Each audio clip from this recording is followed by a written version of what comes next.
নমস্কার all beautiful and unique souls. আজ দেখে নেব তোমাদের এই সময় কি গাইডেন্সের প্রয়োজন। তো তোমাদের জন্য আজকে দুটো পাইল থাকবে। ওকে, তো তোমরা দুটোই দেখতে পারো।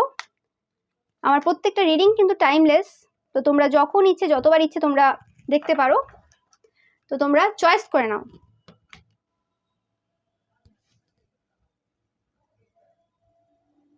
পাইল নাম্বার 1, তোমাদেরকে বলা হচ্ছে ধীরে ধীরে বিল্ড করো। যে সিচুয়েশনে রয়েছো, যেটাই করছো না কেন, খুব বেশি তাড়াহুড়ো করার কোনো প্রয়োজন নেই। আস্তে আস্তে করো, দেখবে যে জায়গাতে পৌঁছাতে চাইছো সেই জায়গাতে অবশ্যই পৌঁছাবে।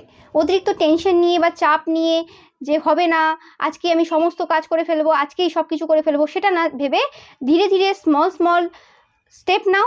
তাতেই তোমরা এগিয়ে যাবে বা তাতেই তোমরা যেটা চাইছো সেটা অ্যাচিভ করতে পারবে।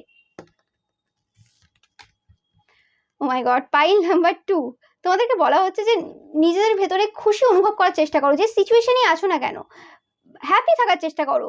বাইরের কোনো কিছু থেকে ভ্যালিডেশন নেওয়ার প্রয়োজন নেই যে হ্যাঁ ওই পার্সনটা আমার সাথে কথা বললে আমি খুশি হব, ওই জিনিসটা আমি পেলে খুশি হব, বা এটা হলে আমার জীবনে খুশি হব, ওটা না হলে আমি খুশি হতে পারবো না। এরকম সিচুয়েশন থেকে তোমরা কিন্তু পুরোপুরিভাবে বেরিয়ে যাও।